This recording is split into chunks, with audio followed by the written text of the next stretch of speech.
विभागातर्फे आयोजित ऑनलाईन शिक्षणमध्ये मी दुर्गा शर्मा आपण सर्वांचा हार्दिक स्वागत करते। विद्यार्थी मित्रांनो, कोविड-19 मुळे आपली शाळा बंद आहे, पण शिक्षण चालू आहे। तर तुमच्यापर्यंत शिक्षण पोहोचविण्यासाठी यूट्यूबच्या माध्यमातून व्हिडिओ पोहोचवण्याचा प्रयत्न आम्ही करीत आहोत। सुप्रभात मुलांनो, आज आपण एकदा परत इकडे बेटा मी ऐकतो आहे याचा भाग 2 हे शिकायला उपस्थित आहोत। इसके पहले याच्या पूर्वी आपण बघितलं होतं बेटा मी ऐकतो आहे याचा भाग 1। तर आज आपण भाग 2 बघणार आहोत। त्याच्यापूर्वी आपण भाग 1 याची थोडफार उजळणी करून घेऊया। तर याच्यापूर्वी आपण बघितलं होतं की हा कथामध्ये शिरीष आणि लेखक वसंत काळे व नाना म्हणजे शिरीषचे पिताजी त्यांचा उल्लेख केलेला है। तो जैसा कि हमने देखा कि शिरीष ने जब कार्यक्रम प्रस्तुत किया तो लेखक बहुत आश्चर्य हो जाते हैं। तो लेखक क्यों आश्चर्य होते हैं उसकी घटना लेखक हमारे सामने प्रस्तुत करते हैं और लेखक बताते हैं कि 6 महीना पहले जब शिरीष मेरे पास विद्यालय में एडमिशन के लिए प्रवेश के लिए आया था तो उसने शर्त रखी थी कि मैं जब भी पढ़ने के लिए आऊँगा तो मेरे पिताजी मेरे साथ आएंगे और मेरे साथ बैठेंगे। तो लेखक ने उसकी यह शर्त मान ली थी और महीने के 50 रुपये फ़ीस उसे बताया था। तो इस प्रकार से जब भी लेखक उनके पिताजी से कुछ बात करने की कोशिश करते थे तो हमेशा जवाब शिरीष देता था और लेखक को शिरीष के इस आगाऊपने का थोड़ा सा गुस्सा भी आता था। पर शिरीष की आकलन शक्ति बहुत अच्छी थी और उसका प्रोग्रेस बहुत अच्छा था, इसलिए लेखक ने शिरीष को कुछ न बोलते हुए सिर्फ उसे पढ़ाने का कार्य किया और आगे के 3 महीने में होने वाले लेखक के विद्यालय के कार्यक्रम में शिरीष का प्रोग्राम रखना है, यह उन्होंने निश्चय किया। जब लेखक शिरीष को यह संदेश देते हैं और लेखक की अपेक्षा करते हैं कि यह सुनकर शिरीष बहुत खुश होगा, लेकिन उस वक्त भी शिरीष का एक जवाब होता है कि मुझसे ज़्यादा खुशी मेरे पिताजी को होगी। तो लेखक को थोड़ा सा आश्चर्य होता है कि यह कैसा है, यह कैसा बच्चा है, जब भी इससे कोई बात करो तो यह अपने पिताजी की ही बात करता है। उसके आगे अभी हम देखेंगे। पिता पुत्र गेले आणि प्रत्येक वेळी मिळणाऱ्या शिरीषच्या तऱ्हेवाईक उत्तराचे आश्चर्य करीत मी बसलो। मतलब दोनों पिता पुत्र चले जाते हैं और लेखक बोलते हैं कि हमेशा जब भी मैं बात करता हूँ तो शिरीष बोलता है कि मेरे पिता की खुशी के लिए सीख रहा हूँ, अब मेरा नाम आएगा तो उसमें खुशी मुझे नहीं मेरे पिताजी को ज़्यादा होगी। तो शिरीष के ये सारे जो आंसर्स आते हैं लेखक को, वो सुन के थोड़ा सा लेखक जो है वो आश्चर्य हो जाते हैं। प्रत्येक वेळी तो नानांचे नाव का घेतो व नाना अगदी रोज त्याच्याबरोबर येतात, याचे रहस्य काय असावे, या प्रश्नाचे उत्तर मला सापडेना। लेखक क्या बोल रहे हैं कि हर रोज जब भी कुछ बात होती है तो वो अपने पिताजी का नाम क्यों लेता है और उसके पिताजी मतलब नाना वो रोज विद्यालय में उसके साथ क्यों आते हैं, इस बात का क्या रहस्य है। यह लेखक बोलते हैं इस बात का जो प्रश्न है, इस प्रश्न का उत्तर मुझे मिल नहीं पा रहा है। याशिवाय आणखीन एक शंका माझ्या मनात वरचेवर येत असे। और यहाँ पे लेखक बोलते हैं कि इसके अलावा एक और शंका मेरे मन में आती है। अब क्या है वो, ती म्हणजे नाना जवळ असताना शिरीष मोकळ्या मनाने वायोलिन वाजवत नसावा। वो क्या बोल रहे हैं कि जब भी उसके नाना उसके पास में बैठे होते हैं तो शिरीष जब वायलिन बजाता है तो वो खुले मन से नहीं बजाता है, वो फ्री होके नहीं बजाता है। दूसरे दिवशी शिरीष आला नहीं। अब लेखक देखो बता रहे हैं कि लेखक ने पूरी घटना बताई है यहाँ पे कि शिरीष जो है वो हमेशा अपने पिताजी को रोज़ लेकर आता है, उसकी शर्त है ये, उन्हें पूरा सीखने तक बैठाता है। और लेखक बताते हैं कि जब भी उसके पिताजी उसके एकदम सामने होते हैं तब वो खुले मन से वायलिन बजाता भी नहीं है। अब लेखक बता रहे हैं कि दूसरे दिन से शिरीष विद्यालय में नहीं आया। दूसरे दिन त्याचा हा पहिला खाड़ा, लेखक क्या बोलते हैं यह उसका पहला खाड़ा था। पहला खाड़ा मतलब अनुपस्थिति, यह उसकी पहली अनुपस्थिति थी। एखाद वेळेस जमले असे मी समाधान करून घेतले। लेखक बोलते हैं कि चलो एक आध दिन चल जाता है, एक आध दिन नहीं आया बच्चा तो ठीक है, की मैंने ये ॲडजस्ट कर लिया की कभी काज नहीं हो पाता है. पण त्याच्या दुसऱ्या दिवशी सुद्धा शिरीष आला नहीं. लेखक बोलते हैं कि उसके दूसरे दिन भी शिरीष नहीं आया. चौथा दिवस गेला, 5वा दिवस गेला, तसेच 15 दिवस गेले आणि शिरीषचा पत्ता नव्हता. और यहाँ लेखक बोलते हैं कि एक दिन मैंने सोचा कि चलो कभी काज हो जाता है, कुछ इमरजेंसी तो नहीं आया विद्यालय. लेकिन दूसरा दिन गया, तीसरा दिन गया, चौथा दिन गया, 5वां दिन गया, ऐसे जाते जाते 15 दिन चले गए, लेकिन शिरीष विद्यालय में आया ही नहीं. अब देखो शिरीष विद्यालय में नहीं आया तो जायज़ सी बात है कि लेखक को गुस्सा आ रहा होगा. क्यों? क्योंकि प्रोग्राम नज़दीक है. आता 16व्या दिवशी एक मनुष्य निरोप व फीचे पैसे घेऊन आला. अब लेखक क्या बोल रहे हैं कि 16वें दिन एक मनुष्य आया और वो एक निरोप मतलब संदेश, एक संदेश और फीस के पैसे लेकर आया. नाना आजारी असल्यामुळे शिरीष येऊ शकणार नाही असे तो म्हणाला. उसने बोला कि शिरीष के जो पिताजी है, नाना है, वो बीमार है और इसलिए शिरीष नहीं आ सकता. थोड्यासा त्राग्यानं मी म्हणालो. लेखक बोलते हैं मुझे थोड़ा गुस्सा आया और मैंने थोड़े गुस्से में उसे कहा, नानांशी त्याला काय करायचं आहे, इकडे कार्यक्रम जवळ येत चालला आहे, त्याचे काय. वो बोलता है कि अरे उसे नाना से क्या करना है, यहाँ पे कार्यक्रम जो नज़दीक आ रहा है उसका क्या. उसके नाना बीमार है तो नाना घर पे रुक सकते हैं, लेकिन वो तो आ सकता है ना प्रैक्टिस के लिए.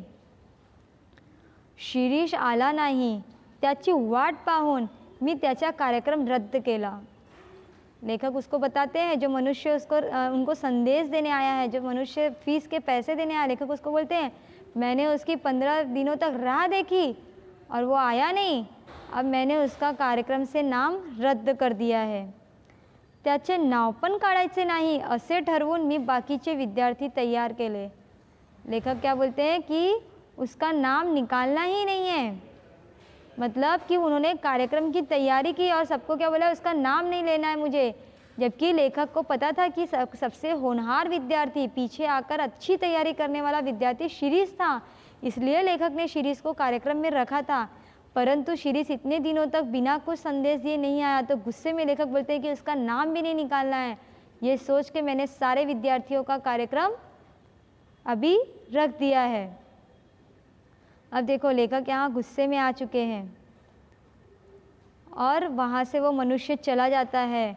और उस दिन के बाद अब आगे की जो कहानी है, समारंभाचा दिवस उगवला. उस दिन के बाद समारंभ का दिवस आता है आणि सकाळपासून शिरीषच्या आठवणीने मी उगाचच बेचैन झालो होतो. वो बोलते हैं सुबह से मुझे शिरीष की याद आ रही थी. मैं यहाँ वहाँ बेचैन हो रहा था, मुझे पता नहीं क्यों उसकी बहुत याद आ रही थी. जबकि लेखक ने उसका कार्यक्रम नहीं रखा था, दूसरे विद्यार्थियों को रेडी किया था, फिर भी लेखक को उस दिन शिरीष की बहुत याद आ रही थी. सकाळची इतर कामे आटोपून मी जरा स्वस्थ बसतो न बसतो तोच दारात शिरीष उभा. लेखक बोलते हैं सुबह की मेरी जो सारे कामें हैं, मतलब कि ब्रश करना, नहाना, रेडी होना, नाश्ता करना, ये सब करके मैं थोड़ा सा बैठा और तभी मुझे अपने दरवाजे पर कौन दिखाई दिया, शिरीष. मी ताडकन उभा राहिलो व त्याच्या जवळ गेलो. मैं एकदम फटाक से खड़ा हो गया और मैं उसके पास गया. अब देखो आपको चित्र में दिखाई दे रहा है कि शिरीष दरवाजे के पास आके खड़ा है और लेखक उसके पास जाते हैं और बोलते हैं अरे तुझा पत्ता तरी काय. लेखक बोलते हैं अरे तेरा कोई अता पता है, कहाँ है तू, आणि आज एकटाच कसा काय, और आज तू अकेले कैसे आ गया, नाना कसे नाहीत बरोबर, आज तेरे पिताजी तेरे साथ क्यों नहीं है, इकडची दुनिया तिकडे होईल ना. अब देखो लेखक यहाँ पे उसको ताना मार रहे हैं, आज तू अकेले आ गया है, तेरे पिताजी नहीं आए, तेरी यहाँ की दुनिया वहाँ हिल जाएगी ना, तू अकेले कैसे आ गया. मतलब लेखक यहाँ पे ये बोलना चाहते हैं कि शिरीष जब भी आता है वो हमेशा अपने पिताजी के साथ आता है. तो लेखक उसे ताना स्वरूप में बोल रहे हैं कि आज तू अकेला आ गया है, तेरे पिताजी के बगैर तेरी दुनिया हिल जाएगी ना। अर्थात लेखक चाहते थे कि शिरीष के पिताजी बीमार है तो शिरीष अकेले आके विद्यालय में वायलिन बजाना सीखे, पर शिरीष नहीं आया, इसीलिए लेखक गुस्से में उसे ताना मारते हुए कहते हैं। अब देखो शिरीष जवाब में क्या कहता है, इकडची दुनिया तिकडेच झाली आहे सर। शिरीष बोलता है कि मेरी यहाँ की दुनिया वहाँ हो ही गई है सर, यापुढे मी एकटाच दिसेन। माझे नाना नाना माझे नाना कायमचे गेले हो सर। देखो अब शिरीष बोलता है कि सर आपने सच कहा, मेरी यहाँ की दुनिया वहाँ हो ही गई है, मेरी दुनिया उजड़ गई है, मेरी दुनिया बिखर गई है। क्यों? और बोलता है कि इसके बाद आगे मैं आपको हमेशा अकेला ही दिखाई दूंगा, इसके आगे मेरे साथ आपको कोई दिखाई नहीं देगा। और फिर वो एकदम मार्मिक रूप में बोलता है, मेरे पिताजी मेरे पिताजी मेरे पिताजी कायमचे गेले हो सर, मतलब मेरे पिताजी हमेशा के लिए चले गए, अर्थात शिरीष के पिताजी की मृत्यु हो गई है। अब देखो लेखक को पिताजी के बारे में शिरीष बताता है और फिर लेखक उसे सांत्वना देते हैं, उसे सहारा देते हैं। और फिर थोड़े देर के बाद बऱ्याच सांत्वनानंतर त्याने विचारले और लेखक के बहुत सांत्वना देने के बाद शिरीष थोड़ा शांत होता है और फिर उनसे पूछता है, आज आपल्या विद्यालयाचा कार्यक्रम ना। देखो अब शिरीष क्या पूछ रहा है कि आज हमारे विद्यालय का कार्यक्रम है ना सर। मी खिन्नपणे हो म्हणाला। खिन्न मतलब उदास होके। लेखक बोलते हैं उदास होके से लेखक बोलते हैं हाँ आज कार्यक्रम है, मग मला आज कार्यक्रम द्या। अब देखो शिरीष क्या बोल रहा है कि फिर आप आज इस कार्यक्रम में मुझे सहभागी करिए, मुझे इसमें कार्यक्रम दीजिए। नाही म्हणू नका सर, एवढीच इच्छा पुरवा। वो बोलता है कि सर प्लीज़ आप मना मत करिए, मेरी इतनी इच्छा पूरी कर दीजिए। तो असे म्हणल्यावर मात्र माझ्यातला शिक्षक जागा झाला। अब लेखक बोल रहे हैं जब उसने ऐसा कहा तो मेरे अंदर का जो शिक्षक है वो जागृत हो गया। मी सौम्य आवाज़ात म्हणालो। देखो लेखक अब तक उसके लिए बहुत दुखी थे, लेकिन जब शिरीष कार्यक्रम देने के लिए अचानक से बोलता है तो लेखक के अंदर का शिक्षक है वो जागृत हो जाता है और उसे सौम्य आवाज़ में मतलब एकदम मृदु आवाज़ में बोलते हैं, शिरीष मी तुझ्या भावना ओळखतो। लेखक क्या बोलते हैं, शिरीष मैं तेरी भावनाओं को पहचान रहा हूँ, पण आज माझा नाइलाज आहे। लेकिन आज मैं एकदम नाइलाज हूँ, आज मैं तेरे लिए कुछ नहीं कर सकता हूँ। आजच्या या पहिल्या कार्यक्रमावरच आपल्या विद्यालयाची इब्रत अवलंबून आहे। इब्रत मतलब आबरू मतलब प्रेस्टीज। बोलता है कि हमारे विद्यालय की आबरू आज के इस पहले कार्यक्रम पे ही अवलंबित है। तो तुमने तो कोई प्रैक्टिस नहीं की है, त्यातून तुझी 2 महिने गैरहजेरी लागलेली। शिरीष बोल रहे हैं, लेखक बोलते हैं कि 2 महीने से तुम विद्यालय नहीं आए हो, तुमने प्रैक्टिस नहीं की है। तो और इस कार्यक्रम पे हमारे विद्यालय की आबरू निश्चित है, हमारे स्कूल की प्रेस्टीज निश्चित है। तो मैं तुमको कैसे करने दूँ, तूच सांग, मी तुला कार्यक्रम कसे काय देऊ। वो बोल रहे हैं कि तू ही बता कि मैं तुझे इस कार्यक्रम में कैसे सहभागी बनाऊँ। देखो लेखक को पता है कि शिरीष बहुत अच्छा था, बहुत अच्छा वायलिन बजाता था, लेकिन 2 महीने से शिरीष विद्यालय नहीं आया है। तो लेखक को लगता है कि शिरीष ने कोई प्रैक्टिस नहीं की है, 2 महीने से विद्यालय नहीं आया और अचानक से इतने बड़े कार्यक्रम में, इतने बड़े स्टेज पे ये कार्यक्रम कैसे कर सकता है। अब देखो अब शिरीष क्या बोलता है लेखक को, अगतिक होऊन शिरीष म्हणाला, मतलब बहुत ज़्यादा एक्साइटेड होके बोलता है, सर माझी एवढी एकच विनंती मान्य करा। शिरीष बोलता है, सर आप प्लीज़ मेरी सिर्फ एक विनंती सुन लीजिए, मला आज वाजवू दे, आज मुझे वायलिन बजाने दो, नंतर जन्मात हाथ लावणार नहीं वायलिनला। बोलता है कि मैं आज सिर्फ आप मुझे ये बजाने दीजिए, उसके बाद मैं जन्मों जन्मों तक इस वायलिन को हाथ नहीं लगाऊंगा। तू पुढे जन्मभर वाजव, पण आज वाजवू नको। अब लेखक क्या बोल रहे हैं कि आगे तुम पूरी जिंदगी बजाओ वायलिन, लेकिन आज के दिन सिर्फ तुम मान जाओ, आज के दिन वायलिन मत बजाओ, तुझी मनोस्थिती आज बरोबर नहीं। अब लेखक देखो उसे मनाने की कोशिश कर रहे हैं कि आज तेरी मनोस्थिति भी सही नहीं है, तुम अच्छे से नहीं बजा पाओगे। मला परवानगी दिलीत तर माझी मनोस्थिति आपोआपच सुधारेल। अब देखो क्या बोल रहा है शिरीष कि अगर आपने मुझे परवानगी दे दी, अगर आपने मुझे अनुमति दे दी, तो मेरी मनोस्थिति जो है वो अपने आप ठीक हो जाएगी, मैं गाने के मूड में अपने आप आ जाऊंगा। अब आगे क्या बोलते हैं लेखक, शेवटी त्याचे दुखित मन पुन्हा आणखी कशाला दुखवा, असा विचार करून मी त्याला परवानगी दिली। अब लेखक देखो, लेखक उसके लिए बहुत दुखी है, क्योंकि जो बच्चा पढ़ने आता था फिर भी अपने पिताजी को साथ में लेकर आता था, तो लेखक उसके लिए इतने दुखी हो गए कि यह ऑलरेडी इतना दुखी है, तो मैं इसे इतना और दुखी करने के लिए कैसे दुखी इसे और करूं। यह सोचकर लेखक ने क्या किया, उससे परमिशन दे दी।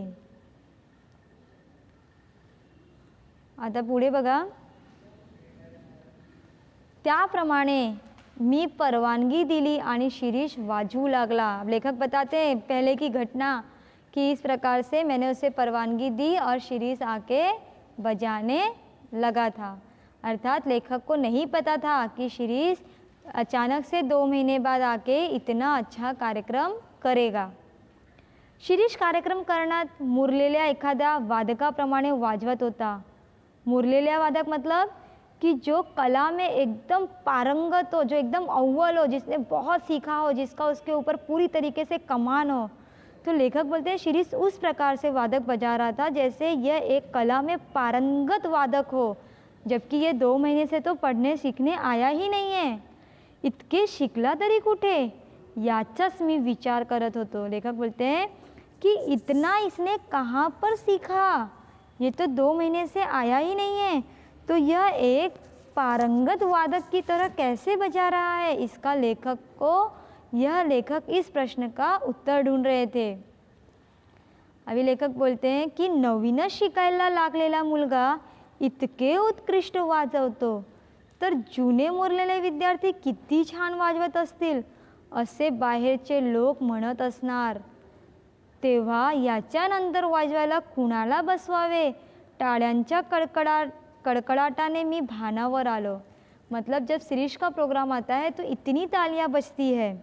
अब देखो लेखक ने सबसे पहले उसका इंट्रोडक्शन क्या कराया था कि यह इस क्षेत्र में नया सीखने वाला विद्यार्थी है, तो उसको आप ध्यान में रखकर इसे प्रोत्साहित करें और इसके कार्यक्रम को देखें।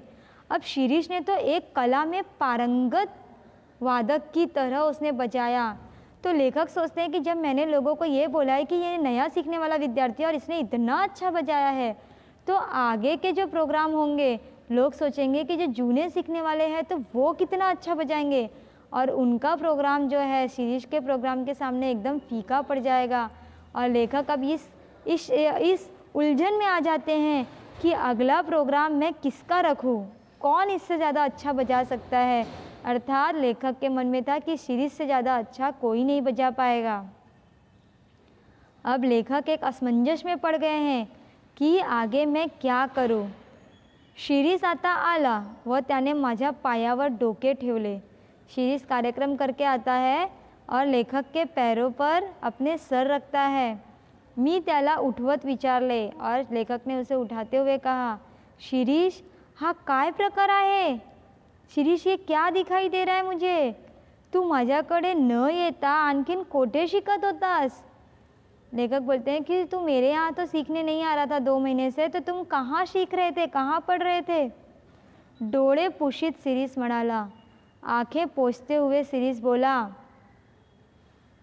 सर, काय ही भलतीच शंका, मी तुम्हाला सर्व सविस्तार सांगतो। शिरीष बोलता है, सर आप मेरे ऊपर शक मत करो, आप मेरे ऊपर शंका मत करो, मैं और कहीं पर पढ़ने सीखने नहीं गया था, मैं आपको पूरी कहानी सविस्तार पूर्वक बताता हूँ। ज्या दिवशी मी तुमच्याकडे फी व चिट्ठी पाठवली, वो बोलता है कि जिस दिन मैंने आपके पास फीस और चिट्ठी भेजी, त्याच रात्रि नाना वारले और उसी दिन मेरे पिताजी मर गए। मला धक्काच बसला और मुझे उस चीज़ का बहुत धक्का बैठ गया। ज्यांच्यासाठी शिकत होतो तेच गेल्यावर कशाला आता शिका, म्हणून मी वायोलिनला हात लावायची नाही असे ठरवले। शिरीष बोलता है कि जब मैं मेरे पिताजी के लिए ही सीख रहा था और वही मर गए, तो अब मैं किसके लिए सीखूं? अब मैं आज के बाद वायोलिन को हाथ नहीं लगाऊंगा, ऐसा मैंने निश्चय किया। तुम्हाला कदाचित माहीत असेल किंवा नसेलही, लेखक बोलते हैं कि शिरीष बोलता है लेखक को कि आपको शायद पता होगा और नहीं भी पता हो सकता है कि माझे नाना एका काळी उत्कृष्ट गवई होते। क्या बोलता है शिरीष कि मेरे पिताजी एक समय में एक उत्कृष्ट गायक थे, पण त्यांना एकदा कसलासा जबर अपघात झाला। एक बार उनके साथ एक दुर्घटना घट गई व त्या अपघातात ते ठार बहिरे झाले।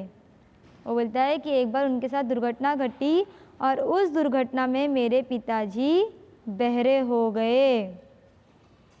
त्यांना काहीही ऐकू येत नसे, उन्हें कुछ भी सुनाई नहीं देता था। ओठांच्या हालचालीवरून त्यांना काही काही शब्द समझत। वो बोलता है कि होठों की हलचल से उन्हें कुछ कुछ शब्द समझ में आते थे। बहिरेपणाच्या इतर गैरसोयीपेक्षा संगीत सेवा अंतरली याच्याच नानांना धक्का बसला।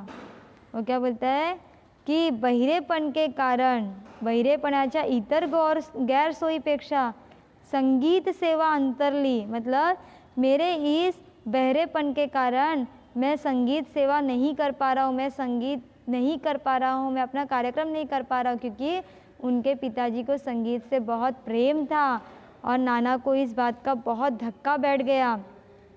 शेवटी त्यांनी मला काहीतरी वाद्य सीखण्यासाठी उद्युक्त केले और लास्ट में उन्होंने मुझे कुछ वाद्य सीखने के लिए उत्साहित किया। कोणीतरी संगीत शास्त्रासाठी सतत धडपडत करत असल्याचे पाहण्यातच त्यांना अमाप सौख्य मिळत असे।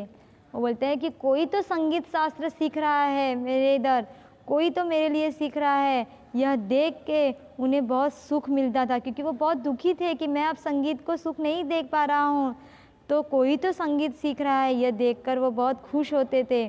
म्हणूनच ते रोज माझ्याबरोबर इथे येत होते और इसलिए वो रोज मेरे साथ यहाँ पे आते थे। पण त्यांना ऐकू काहीच येत नव्हते, बोलते लेकिन उन्हें कुछ भी सुनाई नहीं देता था, त्यामुळे मला वारंवार खेद व्हायचा और इसलिए मुझे बार बार दुख होता था की मी वाजवण्यात कितीही प्रगती व कौशल्य दाखवले तरी माझे नाना काही ते ऐकू शकत नाहीत। वो बोलता है कि मुझे मेरी जो प्रगति हो रही थी उन्होंने, लेकिन मेरे नाना कुछ भी नहीं सुन सकते थे उन्हें, त्यामुळे मला, मतलब सीरीज बोलता है कि मैं सीख रहा था, मेरी प्रगति हो रही थी, लेकिन मेरे नाना कुछ भी, मेरे पिताजी कुछ भी सुन नहीं पा रहे थे, इसका मुझे बहुत दुख हो रहा था। मी वाजवण्यात कितीही प्रगति व कौशल्य दाखवले तरी माझे नाना काही ऐकू शकत नाहीत। मतलब बोलता मैं कितनी भी प्रगति कर लूँ, मैं कितना भी आगे बढ़ जाऊँ, लेकिन मेरे नाना कुछ भी नहीं सुन सकते थे। या विचाराने मला नानांसमोर मोकळेपणा वाटत नव्हता और इसी कारण मेरे नाना के सामने जब मैं करता था तो मुझे थोड़ा सा अटपटा लगता था, मैं खुले मन से नहीं बजा पाता था। क्यों? क्योंकि मुझे ऐसा लगता था कि मैं तो बहुत अच्छा सीख रहा हूँ उनकी खुशी के लिए, लेकिन वो तो सुन नहीं पा रहे हैं। अब बताता है शिरीष, ज्या दिवशी नाना गेले त्याच दिवशी मी ठरवले कि संगीत बंद। जिस दिन मेरे पिताजी गए उसी दिन मैंने निश्चय कर लिया था कि संगीत अब बंद। पण दुसऱ्याच क्षणी मनात विचार आला. लेकिन दुसरे क्षण में मेरे मन में एक विचार आया की माझे नाना तेव्हा माझे वादन ऐकू शकत नव्हते, पण आता माझ्या शेजारी बसून नक्की ऐकत आहेत. वो बोलता है कि तब तो मेरे नाना जीवित रूप में थे पर बहरे थे, तो वो सुन नहीं पा रहे थे, लेकिन अब वो मेरे बाजू में बैठ के पक्का सुन रहे होंगे. या विचाराशर्षी लोकांच्या निंदेकडे लक्ष न देता मी त्याच दिवसापासून वायोलिन वाजवायला शुरुआत केली. और बोलता है शिरीष कि उस विचार से लोग क्या बोलेंगे कि इसके पिताजी देखो मरे हैं फिर भी ये संगीत बजा रहा है, वायलिन बजा रहा है, ये सारी निंदाओं की ओर लक्ष्य न देते हुए, ध्यान न देते हुए मैंने उसी दिन से वायलिन बजाने की शुरुआत की. आज सकाळपर्यंत मी कोठे बाहेर पडलो नव्हतो. लेखक बोलते हैं कि आज सुबह तक मैं घर से बाहर कहीं नहीं गया था. 24 तास एकच उद्योग, 24 घंटे मैं सिर्फ एक ही काम कर रहा था, एकच ध्यास, मेरा सिर्फ एक ही उद्देश्य था, एक ही ध्यान था. मी सराव करू लागलो, म्हणजे मला भास व्हायचं की पुढच्या तानावर सूर मला नाना सांगत आहे. लेखक बोलते शिरीष बोलता है मैं प्रैक्टिस कर रहा था, मैं करते जाता था और मुझे ऐसा आभास होता था कि आगे की जो तान है वो मेरे नाना मुझे बता रहे हैं. तबल्याचा ठेका त्यांनीच धरला आहे व तंबोराच्या तारावरून पण त्यांचीच बोटे फिरत आहे. शिरीष बोलता है कि मुझे ऐसा लगता था कि वो मेरे बाजू में बैठ के तबला बजा रहे हैं और तंबोरे के तार पर उनकी ही उंगलियां फिर रही है, आगे की ताने जो हैं वही मुझे बता रहे हैं, ऐसा आभास मुझे होता था. अब शिरीष बोलता है की आज कार्यक्रमाच्या सुरुवातीला एवढे लोक पाहून मी गडबडून गेलो होतो. शिरीष बोलता है कि जब आज कार्यक्रम की शुरुआत हुई तो इतने लोगों को देखकर मैं बहुत घबरा गया था, पण डोळे मिटून घेताच नानांची मूर्ति डोळ्यासमोर आली. लेकिन आंखें बंद करने पे मेरे पिताजी की जो मूर्ति है, मेरे पिताजी मुझे मेरे आँखों के सामने दिखाई देने लगे. ते म्हणाले बेटा वाजव, मी ऐकतो आहे. और उन्होंने मुझसे कहा, देखो शुरुआत में हमने देखा था कि जब शिरीष कार्यक्रम के लिए लोगों को देख के डर जाता है तो वो आंखें बंद करता है और आंखें खोलने के बाद उसके चेहरे पे पहले जैसा आत्मविश्वास आ जाता है और वो बजाने लगता है. तो शिरीष बताता है उस घटना के बारे में कि जब मैं आंखें बंद करता हूँ तो मेरे पिताजी मेरे आँख के सामने आते हैं और मुझे कहते हैं कि बेटा बजा, मैं सुन रहा हूँ, बेटा वाजव, मी ऐकतो आहे. मला जोर चढला और फिर मुझे बहुत जोर आया. माझ्या डोळ्यासमोर प्रेक्षक नव्हते, थिएटर नव्हते, कोणी नव्हते, होते फक्त माझे नाना, मी आणि सूर. देखो इस पे क्वेश्चन भी आता है आपको.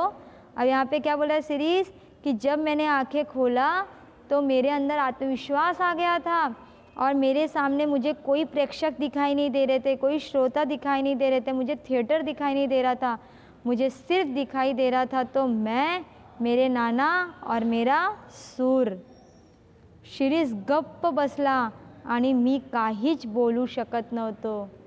यहाँ पे बोलते हैं लेखक कि ऐसा बोलते बोलते शिरीष एकदम शांत हो गया और उसके आगे मैं भी कुछ नहीं बोल सका. तो इस प्रकार से आपने देखा कि शिरीष किसके लिए सीख रहा था और उसके पिताजी क्यों नहीं बोलते थे, क्योंकि उसके पिताजी को कुछ सुनाई नहीं देता था तो वो आंसर भी नहीं कर पाते थे. इसलिए शिरीष हमेशा आगे आगे बोलता था ताकि लेखक को पता न चले कि उसके पिताजी सुन नहीं सकते हैं. और फिर जब उसके नाना मर जाते हैं तो शिरीष कार्यक्रम के लिए आता है, वो घर पर ही तैयारी करता है और उसे ऐसा आभास होता है कि मुझे मेरे पिताजी सिखा रहे हैं. और जब वो आके स्टेज पे 2 महीने बाद परफॉर्मेंस देता है तो उसकी परफॉर्मेंस बहुत अच्छी होती है और लोग आश्चर्य हो जाते हैं, लेखक आश्चर्य हो जाते हैं कि 2 महीने से सीखा हुआ नहीं, ये इतना अच्छा कैसा बजा रहा है. और फिर शिरीष उन्हें सारी घटनाएं बताता है कि किस प्रकार से मेरे साथ सारी घटनाएं घटित हुई है और आज मैं किस तरीके से बजा पा रहा हूँ. तो इस बार शिरीष के इस सारी कहानी को सुन के लेखक भी कुछ नहीं बोल पाते हैं। अभी आपके सामने यह एक पैराग्राफ दिया हुआ है और ये आपके किताब में भी होगा, और इस पैराग्राफ से ये कुछ स्वाध्याय के प्रश्न दिए हैं, तो आपको एग्ज़ाम में ये ढूंढ कर लिखने के लिए आता है। ठीक है, तो ये स्वाध्याय आपको घर पे हल करना है। तो आपका ये चॅप्टर यहाँ पे ख़त्म होता है। तर विद्यार्थी मित्रांनो, तुम्हाला आजचा तास नक्कीच आवडला असेल अशी माझी अपेक्षा आहे। त्यामुळे आजच्या तासाला लाईक करायला व तुमच्या मित्रांना शेअर करायला विसरू नका। खूप खूप धन्यवाद।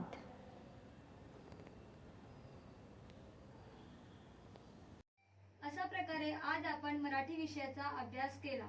मला अशी अपेक्षा आहे की हा पाठ तुम्हाला चांगल्या प्रकारे समजला असेल। जर तुम्हाला हा पाठ नाही समजला असेल तर तुम्ही हा व्हिडिओ वारंवार बघण्याची कृपा करावी। धन्यवाद।